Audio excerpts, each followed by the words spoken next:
Oke, bismillahirrahmanirrahim. Assalamualaikum warahmatullahi wabarakatuh. Oke, sekarang kita ketemu di pertemuan terakhir ya, di mata kuliah pengantar sistem dan teknologi informasi. Yaitu kita akan bahas yang kemarin kita bahas ya, aplikasi-aplikasi yang ada pada masyarakat. Nah, lebih tepatnya kita aplikasi dan teknologi komputer yang ada di masyarakat. Oke, ini saya akan share screen untuk masuk ke materinya. Oke, ini materinya. Pengantar sistem dan teknologi informasi untuk materi atau bab aplikasi dan teknologi komputer di masyarakat. Nah, sebenarnya nanti ini merupakan pengantar, nanti ada mata kuliah sistem informasi nanti yang akan membahas lebih jauh tentang aplikasi-aplikasi yang ada di masyarakat. Oke, kita akan bahas dulu dasar-dasar dari aplikasi dan teknologi komputer yang ada di masyarakat. Oke, pertama, oke, pertama kita akan bahas tentang konsep dari komputer dan masyarakat itu sendiri. Yang pertama, konsep dasar dari komputer dan masyarakat dapat didefinisikan sebagai hubungan antar pengguna dengan suatu alat komputer guna mencapai suatu tujuan, sehingga akan dapat meningkatkan efisiensi waktu dan tenaga serta mempermudah dalam melakukan suatu pekerjaan. Dengan cara tidak lagi menggunakan cara-cara tradisional atau manual, tetapi menggunakan suatu alat yang sudah ditentukan ketelitiannya dan dengan pertimbangan yang matang. Nah, ini konsep dari komputer dan masyarakat itu sendiri. Nah, seperti ini lah. Jadi kita tahu bahwa saat ini komputer itu merupakan sarana yang bermanfaat untuk mengekspresikan kreativitas seseorang. Nah, contohnya gini, bagi kalian yang hobi menggambar atau menulis itu bisa dengan menggunakan komputer untuk mendukung karyanya. Contohnya gini, dengan komputer kita dapat menciptakan desain kita sendiri dengan bentuk dan warna yang menarik. Begitu juga dengan menulis. Kita juga tidak perlu lagi untuk menulis karangan secara manual dengan pulpen. Biasanya kan dulu kita pakai pulpen, mesin tik minimal seperti itu. Tapi kita bisa dapat mudah dengan komputer gitu. Dan juga dengan komputer juga kita dapat melakukan dengan lebih cepat dan juga teratur. Contoh lagi nih, kalau di kertas kan ada kesalahan di tengah-tengah ya kita harus kalau kita pengen rapi dan bagus ya diulangi lagi dari awal kan. Nah begitu juga kalau kita gambar pakai manual gitu di kertas menggunakan pulpen ataupun pensil itu pasti banyak hapusan, banyak tip X contohnya seperti itu. Nah, dengan komputer itu kita lebih mudah karena dia lebih teliti dan juga ada beberapa pertimbangan yang matang gitu. Jadi konsepnya lebih mudah. Di sini kita bisa bahas ya, kita dapat merangkai atau menulis karangan halaman dengan variasi tulisan dan kita inginkan. Di sini juga kita bisa tahu ya, kalau Microsoft Word contohnya, di sini kita bisa memilih variasi tulisan yang ingin kita gunakan untuk karya tulis kita gitu ya, bisa Times New Roman, bisa Calibri gitu yang standar. Kalau kita mau yang lebih lebih artistik bisa gunakan misalnya Comic Sans atau yang lain sebagainya. Nah, di zaman sekarang ini semua dapat dilakukan dengan cepat dan maksimal dengan komputer. Bahkan hampir semua orang di seluruh dunia itu mengenal komputer dan sudah banyak pula orang yang menggunakan komputer. Nah, kita tahu ya, sekarang pun juga perangkat-perangkat handphone kita itu udah enggak lagi seperti handphone zaman dulu yang gunanya hanya untuk SMS dan telepon. Tapi di sini juga banyak fitur ya, karena itu seperti komputer mini. Gitu. Jadi banyak banyak juga pengguna komputer yang sampai lupa waktu karena seringnya mengunjungi situs-situs di internet. Bahkan sampai ada yang rela menghabiskan uangnya untuk membeli pulsa agar bisa berselancar di internet menggunakan komputer, baik komputer desktop seperti ini ataupun komputer yang berupa mini komputer yaitu handphone kalian. Seperti itu. Nah, kita bahas lagi nih, kita feedback lagi ke pengertian dari komputer itu sendiri. Kita tahu bahwa komputer itu dulunya itu untuk seseorang ya. Di sini asal mulanya itu pengolahan informasi berhubungan dengan masalah aritmatika. Maaf, maaf. Di sini komputer ini dipakai untuk mengolah data menurut perintah yang telah dirumuskan. Jadi semulanya itu komputer itu digunakan untuk menggambarkan orang atau pekerjaan yang melakukan perhitungan. Jadi zaman dulu itu kalau kata-kata komputer itu merumuskan ke orangnya. Nah, sedangkan saat ini komputer itu dipindahkan untuk mesin itu sendiri. Seperti itu. Ini di feedback lagi ya untuk yang penjelasan minggu lalu itu minggu-minggu ya sebelum minggu-minggu awal ya pertemuan tentang pengertian dari komputer. Seperti itu. Oke. Berikutnya adalah peranan dan manfaat dari komputer. Oke, kita bahas di sini. mungkin kalau kita tanya ya, saya tanya mungkin, "Apa sih manfaat dari komputer?" Nah, mungkin rata-rata menjawabnya, "Mempermudah pekerjaan, Pak." Ada juga yang menjawab sebagai alat komunikasi, Pak. Ada yang menjawab juga sebagai alat untuk hiburan, Pak. Ini ya, mempermudah pekerjaan ya kita pun saat ini ya menulis laporan, menulis skripsi ataupun lain sebagainya yang menggunakan komputer dan sangat mudah untuk melakukan pekerjaannya. Sebagai alat komunikasi, ya contohnya, aplikasi video conference yang kita lakukan, baik itu menggunakan yang versi gratis ataupun yang versi berbayar, seperti Zoom, Google Meet, ataupun aplikasi Blikbo Button yang ada di LMS kita, itu juga kan sebagai alat komunikasi dan juga mempermudah pekerjaan. Dan juga ada juga yang komputer yang digunakan untuk sebagai alat untuk hiburan, contohnya ya seperti game gitu kan, itu game juga dijalankannya oleh komputer. Atau misalkan mau nonton video, film, itu juga kan alat untuk hiburan. Nah, sebagian orang itu akan menjawab 3 alasan di atas ini. Jadi 3 ini akan mungkin sebagian orang akan menjawab seperti ini, untuk mempermudah Pak, untuk alat komunikasi, untuk alat hiburan, seperti itu. Nah, namun sebenarnya ada banyak fungsi-fungsi atau manfaat dari komputer itu sendiri, seperti itu. Nah, kita bahas yang pertama. Yang pertama adalah komputer sebagai sarana untuk mempermudah kerja. Nah, kita bahas di sini, kita baca dulu. Dengan komputer, banyak pekerjaan yang dapat diselesaikan dengan mudah.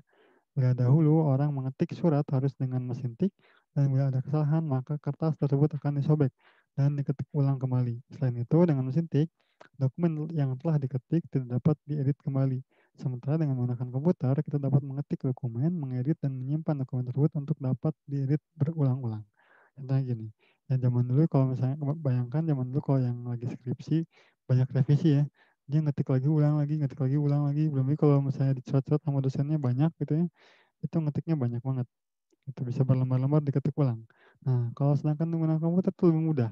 Di sini, kita bisa mengedit yang bagian yang kurang tepat atau yang salahnya, seperti itulah. Dan nggak perlu lagi ngetik dari awal gitu kan, dan bisa di-edit berulang kali.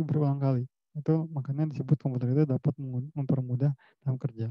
Nah, aplikasi contohnya itu seperti Microsoft Word untuk pengolahan kata, Microsoft Excel kalau kita mau bikin laporan keuangan menggunakan, alat angka seperti itu. Kalau kita menggunakan PowerPoint ya kita mau buat presentasi ya seperti ini, seperti itu. Itu beberapa contoh, eee, fungsi dari komputer yang untuk mempermudah pekerjaan.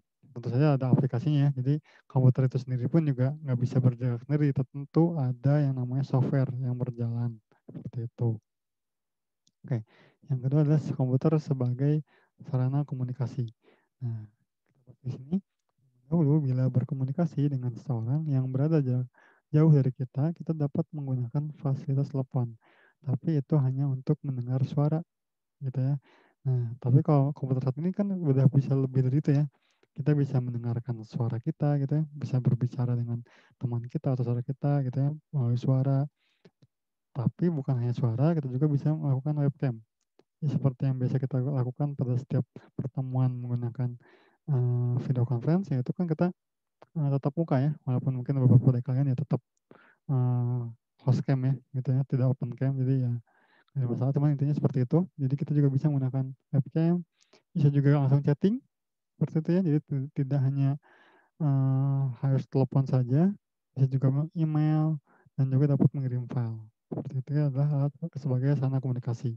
Nah, kita harus perlu tahu kalau tanpa adanya komputer ya, pertemuan seperti ini tidak mungkin dapat dilakukan.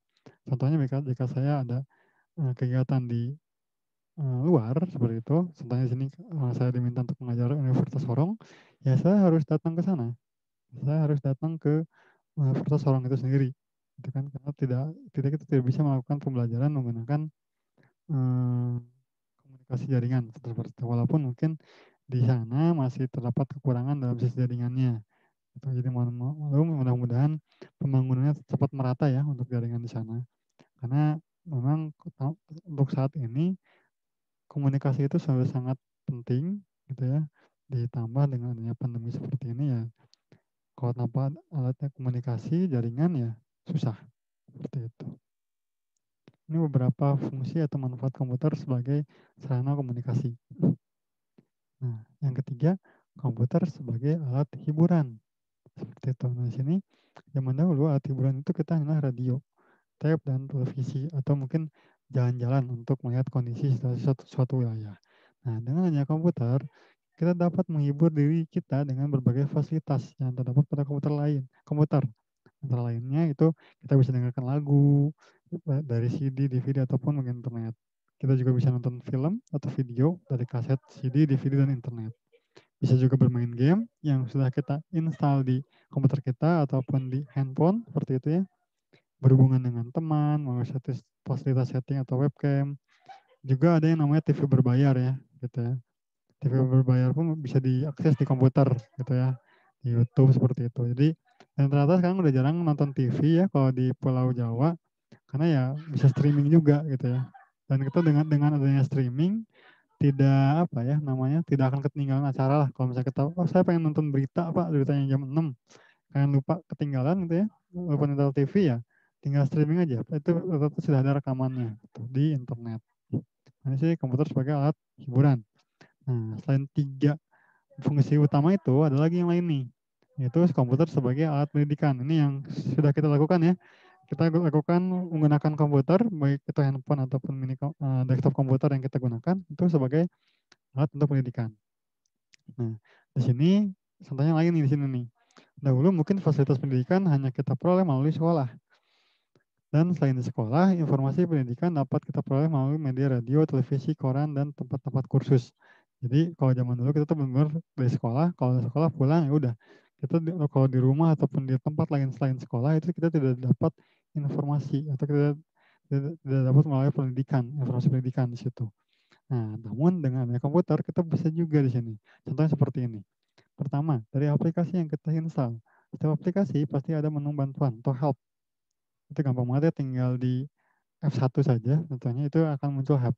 Di situ biasanya ada merupakan petunjuk atau petunjuk tutorial cara penggunaan programnya.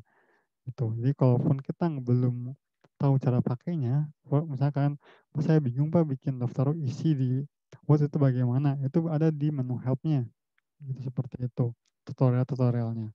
Jadi dengan adanya komputernya pun walaupun kita belum bisa, itu banyak fasilitasnya. Contohnya adalah help di sini. Atau mungkin juga bisa kalian cari di internet gitu ya, itu gampang banget. Nah, contohnya gini, aplikasi yang kita install dapat membuat kita menjadi lebih ahli dalam beberapa bidang. Nah, di sini contohnya kalau kalian install ada Photoshop, itu kita tahu bahwa ada Photoshop ini digunakan untuk mengedit gambar. Nah, dengan kita memperdalam dari Photoshop, kita mempelajari lagi dengan otodidak, gitu sendiri, dengan mandiri, ataupun ada tutornya, gitu ya. Dengan aplikasi ini kita dapat menjadi seorang yang mampu dalam bidang grafis, yang mahir. Nah, atau mungkin PowerPoint contohnya. Kita bisa juga menjadi yang mahir dalam bidang presentasi. Jadi presentasinya membuat lebih menarik lagi. Kalau kita buat install AutoCAD, berarti kita juga bisa menjadi seorang ahli atau mahir di bidang desain arsitektur atau lain sebagainya. Kan ada banyak lagi. Kalau kita mau install Word, berarti kita bisa mahir di pengetikan. Kalau di Excel kita bisa bikin laporan keuangan, lebih pivoting seperti itu. Tapi ya konsep belajarnya harus otodidak seperti itu. Dan informasi pendidikan tersebut dapat diakses secara luas seperti itu. Nah, selain aplikasi yang diinstal, ya tadi ini kita juga dapat berinteraksi dengan internet untuk mencari ilmu pengetahuan tersebut. Nah, kalau contoh yang saat ini kita gunakan, ya kita tahu bahwa saat waktu kuliahnya itu eh, daring, gitu ya, maaf luring gitu ya, atau kita gunakan offline lah ya di kampus seperti itu, ya cara mendidiknya seperti itu aja gitu ya, dengan cara kita ngasih slide, kita ajar, berikan tugas seperti itu. Namun dengan adanya daring, kami sebagai pendidik itu dapat memiliki variasi mengajar dengan menggunakan komputer. Contohnya mungkin yang dulu pernah saya uji coba ke kalian, saya gunakan sistem kuis seperti itu ya, di mana kuis tersebut kalian jawab, itu dan kita akan bahas. Itu kan salah satu variasi mengajar yang dapat kita lakukan dengan komputer. Seperti itu ya. Nah, kemudian juga kemampuan belajar peserta didik dapat meningkat dengan adanya fasilitas komputer.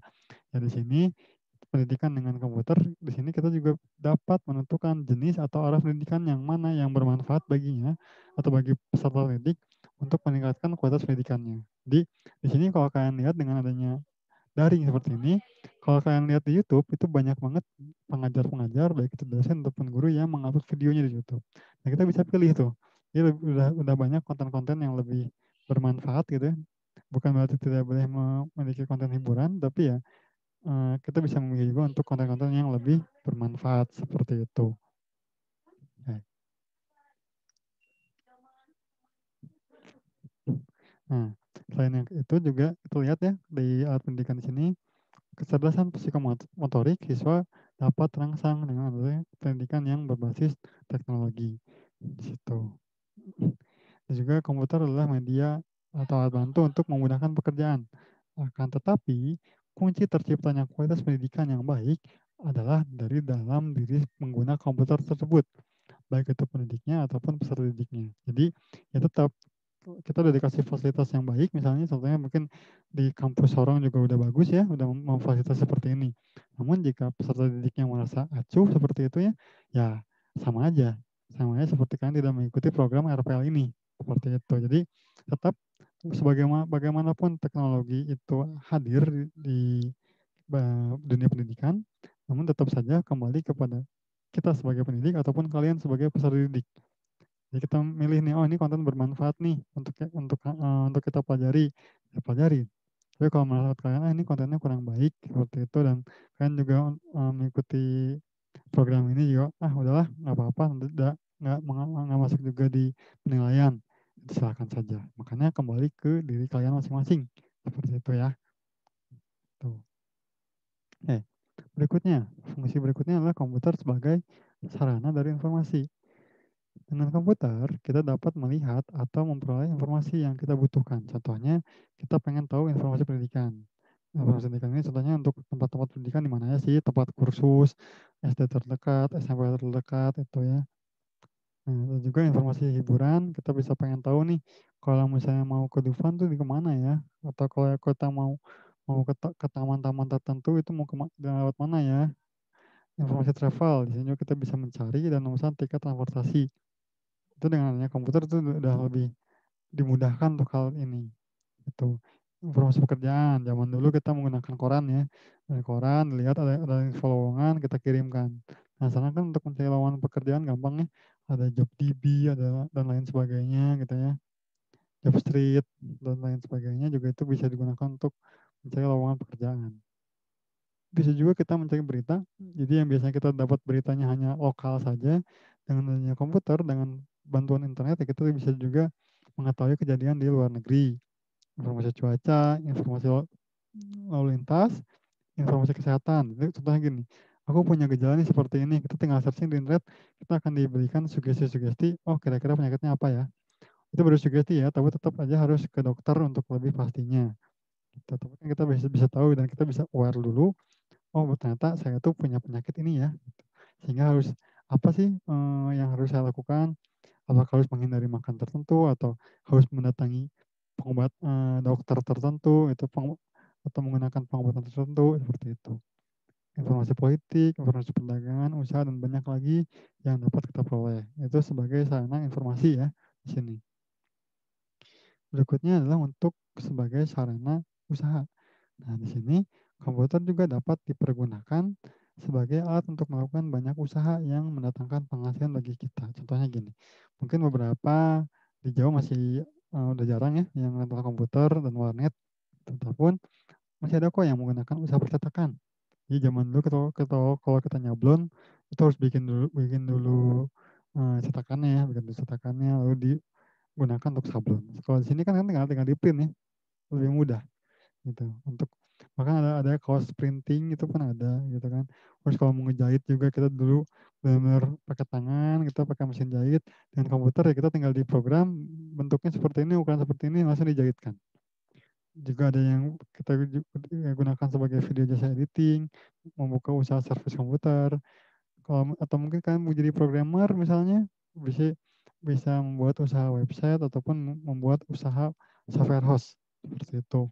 Bisa juga untuk membuat jasa website sebagai media informasi, contohnya informasi lingkungan kalian bagaimana, gitu. Sehingga kami yang ada di Jawa bisa mengetahui, oh ternyata di daerah sana, di daerah Sorong itu dia punya objek pariwisata ini ya, dia punya fasilitas ini ya. Nah, kita kan nggak tahu ya. Kalau dengan adanya website kan kita bisa tahu, oh kalau kita mau berkunjung ke sini, oh, di sini ada fasilitasnya apa aja nih. Nah, itu kan bisa sebagai media informasi. Atau juga kita bisa juga membuat jasa online. Ya kita bisa berjualan nih, membuat toko online, menjual buku dan lain sebagainya itu menggunakan fasilitas komputer itu sendiri. Seperti itu. Nah, yang terakhir adalah komputer sebagai sarana kontrol. Nah, di sini di beberapa pabrik, perhotelan, dan perusahaan, banyak komputer yang dipergunakan sebagai sarana untuk mengontrol atau mengoperasikan sistem. Contohnya untuk mengoperasikan kamar security, gitu ya, mengoperasikan robot pabrik. Ini robot-robot pabrik yang kita lihat ya kalau di pabrik-pabrik mobil seperti itu, ya itu kan dioperasikannya untuk oleh komputer. Mengontrol eskalator, karena eskalator yang sekarang kalau misalnya ada halangan dia akan berhenti. Gitu. Jadi kemungkinan kecelakaannya kecil gitu ya, walaupun ya usahain jangan sampai celaka lah ya. Gitu. Juga untuk mengontrol cahaya, untuk peralatan editing, tata lampu traffic jalan. Itu lihat ya, kalau misalnya jalan warna merah gitu ya, dikontrol kan. Walaupun hanya dengan detik sebenarnya ya, detik, lalu dia berubah jadi hijau, berarti yang sebelah sininya jadi merah, seperti itu. Lalu juga pengontrolan sistem jaringan komputer. Itu pun sudah dibahas minggu lalu ya untuk jaringan komputer dan lain sebagainya. Jadi ini fungsi untuk alat kontrolnya. Itu beberapa fungsi atau manfaat dari komputer itu sendiri. Nah, berikutnya kita tahu bahwa dari sisi positif pada komputer pasti ada yang sisi negatifnya. Nah, walaupun sisi negatif ini bukan dari komputernya ya, tapi dari penggunaannya. Makanya disebut penyalahgunaan. Berarti intinya apa? Komputer ini akan jadi positif atau negatif gitu ya. Pemanfaatannya tergantung dari kita. Kalau kita memanfaatkan sebagai media yang positif, ya kita bisa gunakan untuk pendidikan, bisa gunakan untuk yang tadi ya, usaha-usaha positif seperti itu. Nah, kalau yang penyalahgunaan, berarti kan kita menyalahgunakan fungsi yang sudah didesain oleh pencipta komputer itu sendiri gitu ya. Apa saja sih penyalahgunaan teknologi komputer? Nah, di sini, dari segala hal positif yang disebutkan sebelumnya, banyak sisi negatif yang ditimbulkan oleh pengguna komputer. Nah, ini sebutnya penggunanya. Gitu. Jadi nah, karena kita tahu bahwa komputer ini dikembangkannya atau diciptakannya bukan untuk hal ini ya, tapi untuk mempermudah kerja dari manusia itu sendiri. Nah, dengan adanya fasilitas komputer sebagai alat hiburan seperti chatting dan game, orang banyak terlena sehingga mereka lupa terhadap tugas dan tanggung jawab mereka seperti belajar, bekerja, dan lain sebagainya. Jadi kadang-kadang kan kalau udah main game, udah kasihkan main game lupa aja kan. Kan ngerjain skripsi, mau main game dulu lah sejam 2 jam, tiba-tiba udah subuh lagi gitu kan. Skripsinya nggak kelar gitu kan. Main game juga kalah terus kan, jadi nggak dapat apa-apa di situ. Yang kedua, di sini dengan mengakses situs-situs yang menampilkan gambar serta video porno dapat merusak akhlak seseorang. Ya kita tahu ya kalau misalnya ada yang maaf ya kerangsang sama cewek gitu ya sama perempuan seperti itu lalu tidak bisa nahan kan berarti akhlaknya udah nggak benar ya. Itu kan kemungkinan karena banyak menampilkan dari video banyak melihat atau menyaksikan video-video tersebut seperti itu. Yang ketiga, dengan mengakses situs-situs yang tidak terpercaya pun juga dapat menyebabkan sistem komputer kita terkena virus. Nah, virus yang paling berbahaya itu malware ya. Karena kalau ada kata kena malware, berarti informasi yang ada di komputer kita itu dapat diambil oleh mereka seperti itu. Programmer yang terkenal dengan sebutan hacker yang dapat mengambil data seseorang untuk diperjualbelikan serta dapat proses ke sistem orang. Nah, kita tahu ya ada kasus dulu itu ada virus yang bikin blue screen ya. Jadi kita nggak bisa dipakai lagi dan kalau mau dipakai itu harus dibayar. Itu ransomware seperti itu kan salah satu malware. Ya, itu kan oleh hacker seperti itu. Ini beberapa penyalahgunaan dari teknologi komputer itu sendiri. Nah, kesimpulan yang kita dapat peroleh ini, baik buruknya fungsi komputer tergantung kepada penggunaannya. Dan kita harus yakin komputer ini diciptakan bukanlah untuk membuat hal yang buruk, tetapi untuk membantu manusia dalam mempermudah segala bidang pekerjaan. Namun ada beberapa hal sisi buruk komputer jika memang dipergunakan oleh orang yang salah pula, seperti itu. Nah, perkembangan teknologi informasi ini ya sangat penting ya untuk masyarakat kita gitu ya dalam melakukan bersosialisasi dan juga berinteraksi. Nah, perkembangan teknologi informasi ini menyebabkan perubahan yang signifikan pada kehidupan masyarakat. Ya, di sosial budaya kita bisa lihat berbeda ya. Mungkin zaman dulu kita contohnya di Pulau Jawa pakai kebaya misalnya, dandanannya yang masih budaya Indonesianya sangat kental sekali ya. Tapi sekarang kan saat dengan adanya komputer dan kita dapat mengakses dunia luar gitu ya, kita tahu bahwa, oh ternyata cara berpakaian ada lagi cara, yang lain ya. Sehingga kita sudah beberapa mungkin sudah melupakan budaya kita sebenarnya, seperti itu. Makanya di sini teknologi informasi ini perkembangannya dapat juga menyebabkan perubahan yang sangat signifikan pada kehidupan masyarakat dalam segala peradaban dan kebudayaan mereka. Seperti itu. Perkembangan dan kemajuan informasi mendorong juga masyarakat dalam era peradaban baru, yaitu era informasi. Jadi zaman dulu kan kita mah bener, di zaman dulu itu kita kenal dengan namanya era industri ya, di mana era industri itu semua ya kerjanya di pabrik, terus benar-benar kalau kita usaha-usaha yang terbaik itu ya di pabrik-pabrik itu industri seperti itu. Nah, namun saat ini kita ada di era informasi di mana komputer komputer ini menjadi primadona. Jadi segala macam itu pasti ada sangkut pautnya dengan komputer.